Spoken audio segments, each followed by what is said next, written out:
Con Beauty Planet podés llegar al verano como siempre quisiste. Hay que aprovechar el 40% de descuento de criolipólisis más nutricionista, ideal para ese rollito rebelde que no bajás con dieta ni con ejercicio y necesitas ayuda. Resultados reales con aparatología de última generación para reducir la adiposidad localizada que tanto molesta. Por consultas o solicitud de agenda con una asesora de estética tienen que llamar al 2711-9115 o contactar directamente por su web o por sus redes sociales. Bien, si me permiten, me gustaría leer algunos tweets de, bueno, protagonistas del ámbito político de nuestro país. Señalaba Ignacio Álvarez, por ejemplo. Dice, Evo, mi pecado, dicho por Evo, ¿no? Entre comillas, mi pecado es ser dirigente sindical, ser indígena, coca-colero. Bien, ¿ese es su pecado? ¿O le cabe, como planteaba nuestro invitado Valenti? Bueno, a ver si... Coca-colero no era. Era cocalero. Cocalero. No, es que no, pero lo dijo así. No, creo que el colega lo transcribió mal, pero bueno, creo que, bueno, dijo Pero creo que todos entendimos aquí. Coca-colero. ¿Se acuerdan del chiste? Coca-colero. Bien, volvamos por favor a la seriedad. ¿Es la única autocrítica que puede hacer Evo Morales? ¿Le falta un poco? Pero es insólito. Los resultados económicos, sociales y de derechos del gobierno de Evo Morales, no hay nadie que los pueda discutir. Son impresionantes. Es el presidente con mejores resultados. Pero hay un tema que hay que empezar a asumirlo definitivamente por todos. Y es que aún con esos resultados, la Constitución hay que cumplirla toda, completa. No hay que adaptarla a la medida de cada uno. Ese es el problema. Bien. Evo Morales tuitea hace 7 horas. Mesa y Camacho, y acá los ponen en la misma bolsa, ¿no? Mesa y Camacho, discriminadores y conspiradores, pasarán a la historia como racistas y golpistas, que asuman su responsabilidad de pacificar al país y garanticen la estabilidad política y convivencia pacífica de nuestro pueblo. El mundo y bolivarianos patriotas repudian el golpe. ¿Quién lo dice eso? Evo Morales. ¿Bolivarianos? ¿Por qué bolivarianos? ¿Qué mete en el paquete de Venezuela? Y bueno, no, por eso bolivianos, perdón, bolivianos, no bolivianos. Bolivianos. Y sí, es obvio que él va a dar la batalla de esa posición, no tiene otra. ¿Está bien? Sí, me voy a poner los lentes. Ponete los lentes. Díganlo. Hay un clamor. Me pongo los lentes. El panel está... Ponete los lentes, Victoria. Sí, fue la única palabra que me... Pero Coca-Colero era Coca-Colero. No, eso está bien. Sí. No, acá sí, obviamente bolivianos, ¿no? Bolivianos.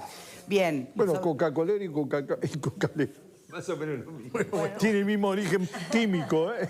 Bien, y obviamente dice bolivianos, pero ya los bolivarianos también se han pronunciado sobre este asunto, ¿no? Y ahí es donde vamos a las alineaciones ideológicas de América Latina. ¿Qué favor finalmente, flaco o grueso, le están haciendo al concepto de la democracia, ¿no? Que tan preciado con todo lo que hemos vivido. ¿Tú te acordás que el secretario general de la OEA, que está enfrentado ferozmente con Venezuela, fue a apoyar a Evo Morales? ¿Ustedes se acuerdan de eso?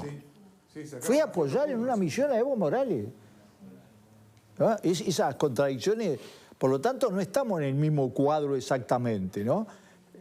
Y el presidente de la misión... ¿Cuáles son los grupos de poder en América Latina, justamente? Y son básicamente los mismos. Lo que pasa es que el tema es que toda la situación en América Latina se ha transformado. Fíjate, en Chile hay un gobierno de derecha y solo un idiota como Nicolás Maduro puede decir que lo que hay es el plan del el Foro de San Pablo. Explotó la situación de 40 años de gobierno, militares, centro derecha, centro izquierda, izquierda, lo que vos quieras.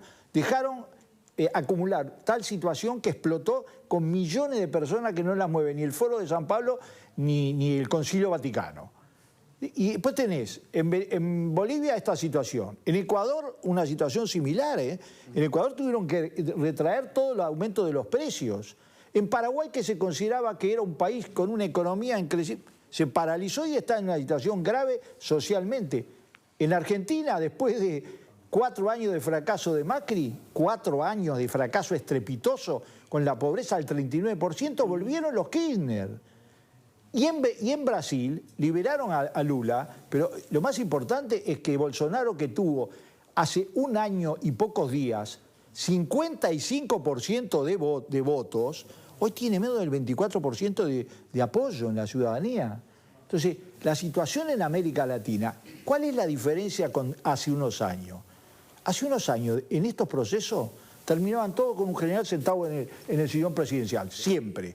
Así pasó en los 60, así pasó en los 70, y hoy estamos en tensiones muy grandes, pero apostando a que efectivamente se puedan encontrar caminos democráticos. Porque ese es el capital que no hay que perder. ¿Y ahí qué rol debiéramos jugar la política exterior de nuestro país? Con gran coherencia a eso. El Uruguay, ¿cuál es la gran diferencia? Que en el Uruguay gobernaron todos los 3 partidos y en ningún momento estuvo la democracia en juego. Eso, yo que soy un crítico, nadie me va a discutir que soy un crítico duro del gobierno, ningún momento estuvo en crisis la democracia. No. Y creo que no lo va a estar, gane quien gane en este periodo. Pero hubo algún resbalón de intencionalidad de azuzar movimientos sociales en la calle, ¿no? Pero yo te digo una cosa, eso es un debate.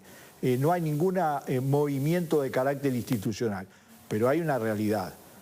En la política exterior tenemos que tener la misma coherencia que tenemos hacia adentro. Bien, a ver, sobre ese aspecto, nuestra propia política exterior ante la situación en general de América Latina, ¿qué piensan? ¿Qué piensas, Alfredo?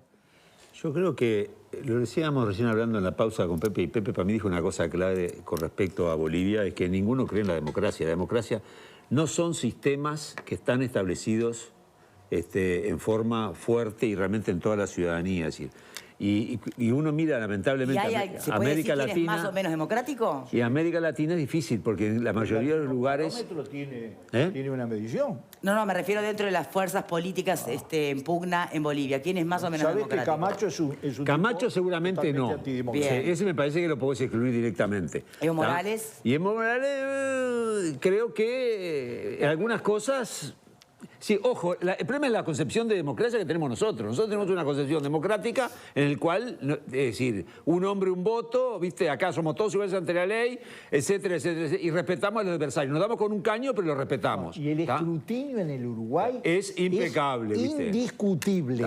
Entonces, nos cuesta 30 acá fraude no hay. De papel, pero es indiscutible. Bien. Entonces, me parece que desde ese punto de vista hay ciertas normas básicas que para nosotros asimilamos que la democracia nuestra es la que está en otros lados y no está en otros lados, lamentablemente. Entonces yo creo que lo mejor que puede hacer Uruguay desde el punto de vista de política exterior es marcar, señores, las reglas del juego van por este lado y marcarnos... ¿Y lo venimos haciendo?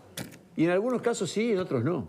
¿Con coherencia o con incoherencia, como plantea Valentí? El cuestionamiento no es lo que entendemos más o menos democrático, sino cómo nosotros nos paramos frente a unos y a otros. Por eso, ¿y hay coherencia creo en que eso? No, creo que en el caso de Venezuela es una piedra en el zapato para estos últimos años. No sé, imaginen esta tarde cuando se le pregunte en una rueda de prensa o tras un acto a Martínez qué piensa sobre Bolivia y sobre lo que dice el Frente Amplio y por qué el gobierno del Frente Amplio y por qué ese mismo gobierno no dice que es golpe de Estado lo de Venezuela. Fíjense en la situación que está el Frente Amplio enredado en su propio laberinto. ¿O qué pasaría si los Fuerzas Armadas le pidieran que renunciara a Maduro, no? Bueno, por eso. Entonces me parece que no ha sido coherente. Hay una tradición del Uruguay que no se ha respetado. Claro. ¿Sería un golpe de Estado? Y lógico que es un golpe de Estado. Pepe. Partimos de una base muy importante, como decía Esteban, ¿no? Una democracia consolidada, donde claramente no ocurren estas cosas que estamos viendo en muchos países de América Latina. En sociedades donde, curiosamente, se mencionaba ahí la baja de la pobreza en Bolivia, que ha sido bien importante. Y bueno, y uno también se pone a mirar lo que ocurrió en Chile. En Chile también los números dan bien. Sin embargo, las protestas sociales impactan y son muy fuertes. ¿Con cómo creció la economía? Bueno, claro. La concentración en el 10% de la población más rica es del 44%. En Bolivia del 33%, en Brasil del 44% y en Uruguay del 30%. Sí, sí. Pero son situaciones que hay que analizar de por qué la gente, teniendo los números que tiene, por ejemplo, Bolivia, igual sale a la calle a protestar, ¿no? A mí me parece que probablemente hay que rastrear bastante atrás en la historia, quizás haya que ir a justamente las fragilidades democráticas e institucionales para ver tantos focos de conflictos casi simultáneos, cada uno con sus matices, cada uno con sus realidades.